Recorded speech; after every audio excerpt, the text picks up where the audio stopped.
Police को दूर से दिखता है कि एक मुर्गा आ रहा है और उसको रुकवा कर पैसे लिए जाते हैं, पर पुलिस को ओवर स्पीड ट्रक नहीं दिखता जो एक कुचल देता है एक साइकिल वाले को बोकारो के एनएच में। नहीं दिखता वो ओवर स्पीड ट्रक, नहीं दिखता वो ओवरलोड ट्रक जो नियम से परे है, नियम के ऊपर है, क्योंकि वहाँ से सेटलमेंट हो जाता है। नहीं दिखता किसी बाप के साये का उस घर से उठ जाना, नहीं दिखता किसी पति का बिछड़ जाना, नहीं दिखता किसी भाई का उस घर में ना होना, नहीं दिखता, क्योंकि उनको दिखता है मुद्रा। बोकारो के एनएच हाईवे में एक गरीब की जान चली गई, एक साइकिल वाले की जान चली गई, ट्रक वाले ने रगड़ दिया। और भाई ये गरीब इंसान है जिसका घर चलता है 10, 15, 20 हज़ार रुपये पे। इनका क्या है, इनका है मुआवजा दे देंगे, लेकिन वो इमोशन कहाँ जाए, वो बाप कहाँ से लाए, वो पति कहाँ से लाए, वो भाई कहाँ से लाए। आए दिन ऐसा केस होता रहता है, क्योंकि हमारे जान का कीमत नहीं है। यहीं पर अगर कुछ हो जाए फॉरेनर के साथ, तब देखो भारत सरकार कैसे एक्टिव होती है, झारखंड सरकार कैसे एक्टिव होती है। क्यों?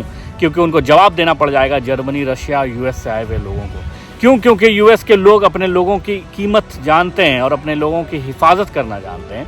भाई यूएस, यूरोप और जर्मनी भले ही दूसरे को औजार देकर जंग में शामिल होकर दूसरों का गला घोट दे, बच्चों को मार दे, तबाह कर दे गाजा में, लेकिन उनके रेसिडेंट्स या उनके बासिंदे के साथ अगर कुछ हो जाए तो आग लगा देंगे वो। तो ये है भाई उनके अपने लोगों की कीमत। हमारे अपने लोगों की कीमत क्या है पता है? 50,000, 50 लाख, 1 करोड़, 1.5 करोड़ और एक नौकरी, शायद यही। और वो भी उस पर भी कमीशन, क्योंकि जो दिलाएगा उसको भी तो कुछ कमीशन चाहिए ना। तो ये बुरा हाल है, ये बुरा हाल है। और भाई सिर्फ हेलमेट चेकिंग हो रहा है कि भाई तुम मारे जाओगे अगर हेलमेट नहीं पहनोगे, ठीक है ना।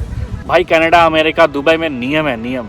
कनाडा में जो लोग यहाँ से जाते हैं ना ट्रक चलाने के लिए, उनको भी एग्ज़ाम देना पड़ता है, सिंबल के बारे में बताना पड़ता है, ट्रक ड्राइविंग टेस्ट प्रॉपरली होता है, वो चेक होता है। और यहाँ इंडिया में हाथ छोड़कर लोग रील्स बनाता है। और झारखंड का एक अपना ब्लॉगर है रामगढ़ का, वो ट्रक में खाना बनाकर वायरल हो जाता है, वो ब्लॉग बनाता है। तो ये तो स्टेटस है ब्रो कि ट्रक के अंदर खाना बन रहा है, आपका ध्यान कभी भी भटक सकता है। और वो आज फेमस ब्लॉगर है, रामगढ़ का, और उसका यही था कि ट्रक में आज क्या खाना बना रहे हैं। यही तो है ना कि रील्स लोग हाथ छोड़कर, हैंडल छोड़कर बना रहे हैं ट्रक में, यार ट्रक में, और गाना सुन रहे हैं, या बहुत कुछ हो रहा है। तो भाई अब जो है ना, मुआवजा नहीं चाहिए, उस ट्रक ड्राइवर का लाइसेंस कैंसिल करो और उस ट्रक वाले मालिक को वो ट्रक दोबारा ना चला सके कम से कम 20 साल के लिए, ऐसा कुछ प्रावधान किया जाए, या उसका ट्रक ड्राइविंग कंपनी पे बड़ा पेनल्टी होना चाहिए।